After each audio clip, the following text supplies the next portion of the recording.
Assalamualaikum warahmatullahi wabarakatuh. Selamat siang pecinta channel Rambung Riau Wujud Official.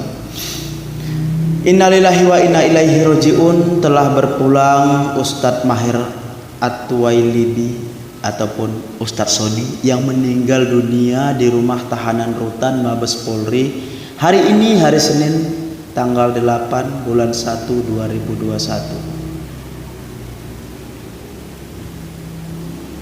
Ustadz Maher At-Tuwailibi ini diduga meninggal karena mengalami sakit ya. Nah, seperti apa sosok dan kasus Ustadz Maher? Simak profil ataupun biodata Ustadz Maher At-Tuwailibi selengkapnya. Oke? Ustadz Maher At-Tuwailibi merupakan tersangka kasus ujaran kebencian. Kabar Ustadz Maher At-Tuwailibi meninggal dunia dibenarkan oleh kuasa hukum beliau, Juju Purwantoro. Dia bilang kliennya meninggal kliennya meninggal dunia sekitar pukul 19 waktu Indonesia Barat ataupun pukul 7 di dalam rutan Bareskrim Polri. Iya, betul berita itu. Beliau meninggal sekitar jam 7 malam tadi di rutan Mabes Polri. Sekitar jam 8 sudah dibawa ke rumah sakit Polri, kata Juju saat dikonfirmasi Senin 8 bulan 2 2021. Bukan bulan 1 ya, tapi bulan 2. Nah, Juju menyatakan pihaknya juga tengah dalam perjalanan menuju ke rumah sakit Polri Kramat Jati. Dia bilang almarhum meninggal dunia lantaran sakit luka usus di lambung.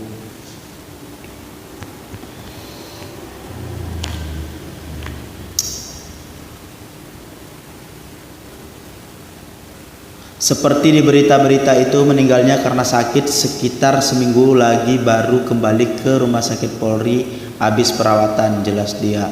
Lebih lanjut, ia menyampaikan kliennya diduga masih dalam kondisi belum sehat saat setelah dirawat di rumah sakit Polri itu. Namun Ustadz Maher justru tetap dikembalikan ke rutan Bareskrim Polri. Ia menuturkan pihaknya juga sempat berupaya untuk kembali mengajukan proses pembantaran perawatan ke rumah sakit Umi pada 3 hari yang lalu, namun surat itu belum mendapatkan balasan hingga Maher meninggal dunia. 3 hari lalu sudah dilimpahkan ke kejaksaan. Hari Kamis saya sudah kirimkan surat agar yang bersangkutan kembali di rumah sakit, dirawat di rumah sakit Umi Bogor atas permintaan keluarga, tukasnya. Diketahui tersangka kasus ujaran kebencian Maher At-Tuwailibi memang sempat dibantarkan keluar tahanan karena mengalami sakit saat di dalam rumah tahanan di Bareskrim Polri Jakarta Selatan. Maher mendapat perawatan di Rumah Sakit Polri Kramat Jati Jakarta Timur Kamis 21 bulan 1 2021. Sang istri juga sempat mengeluhkan kondisi suaminya yang tengah dalam kondisi sakit di rutan Bareskrim Polri. Pada awak media, sang istri menyampaikan kliennya dalam kondisi penyembuhan sakit yang dideritanya sebelum ditangkap polisi beberapa bulan lalu. Sakit yang dialami adalah luka usus di lambung.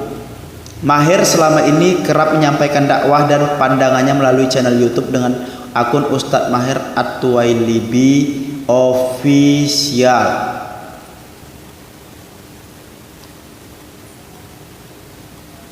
Akun YouTube ini memiliki subscriber sebesar 148.000. Selain itu, ia juga aktif di Instagram dengan jumlah followersnya mencapai 447.000. Nama asli Sony Eranata, nama panggung Maher At-Tuwailibi. Nah, menariknya di sini ada yang mau saya tanggapi, yaitu bukan masalah kasus-kasus beliau, tetapi ini adalah masalah ketegasan beliau dalam berdakwah ya. Yang namanya manusia ya, kita manusia biasa, bukan nabi, bukan malaikat, pasti punya kesalahan dan kesilapan. Kita tinggalkan kesalahan dan kesilapan yang pernah dilakukan oleh beliau. Semoga Allah melimpahkan rahmat dan hidayahnya kepada kita semuanya ya, kita bisa berpikir bijak. Kita doakan saja semoga almarhum tenang di sisinya dan ditempatkan di surganya Allah Subhanahu wa taala ya. Jadi Ustadz Maher ini berasal dari Medan, Sumatera Utara, sedangkan bertempat tinggalnya beliau itu di Bogor, Jawa Barat. Beliau berumur 40 tahun dan beragama Islam. Nah, beliau ini ditangkap polisi di Bareskrim Polri pada Kamis tanggal 3 bulan 12 2020 dini hari. Itulah Ustadz Maher ini ditangkap, ya.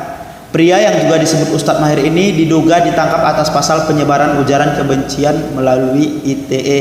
Penangkapan ini dibenarkan oleh Kadif Humas Polri Irjen Pol Argo Yuwono. Dia membenarkan Ustadz Maher ditangkap penyidik di rumahnya di Jakarta.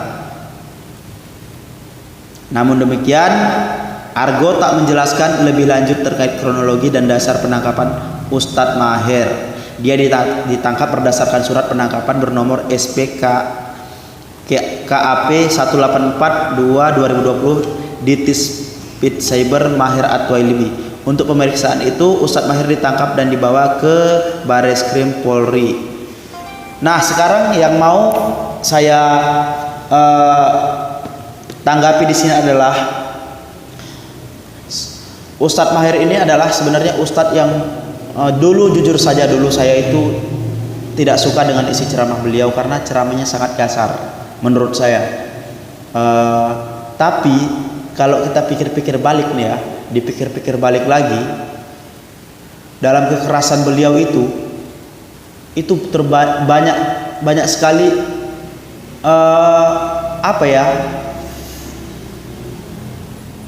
kalau ditelisik kembali itu isi ceramahnya itu banyak benarnya, banyak sekali benarnya. Cuman hanya penyampaiannya saja yang agak keras.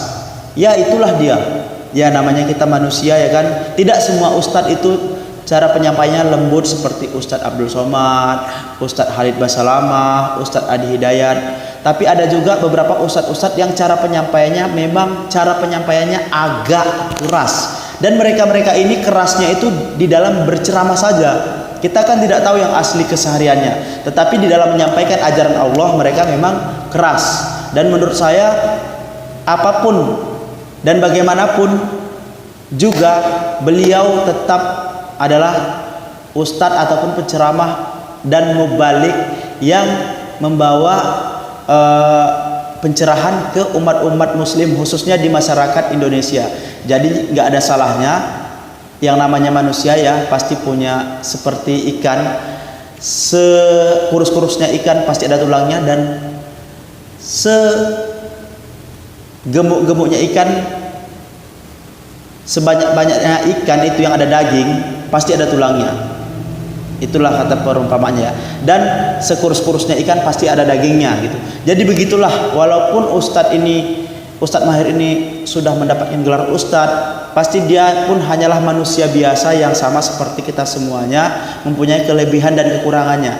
Cuman lagi jangan kita bahas-bahas, kita ungkit-ungkit ke kasus-kasus dia ataupun yang menurut kalian tidak kalian sukai.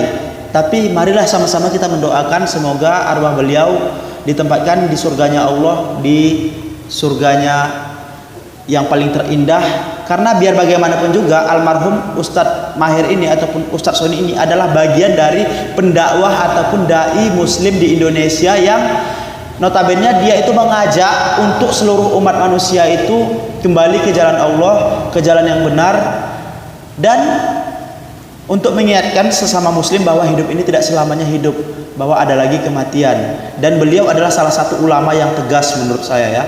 Walaupun saya sendiri dulu nggak suka dengan ustadz ini, tetapi lama kelamaan saya dengar isi ceramahnya, cara penyampaiannya yang agak kasar itulah mungkin cirinya dia, tetapi tujuannya dia baik. Untuk itu mari sama-sama kita mendoakan beliau semoga ditempatkan di surganya Allah dan diampuni segala dosa-dosanya, dilimpahkan segala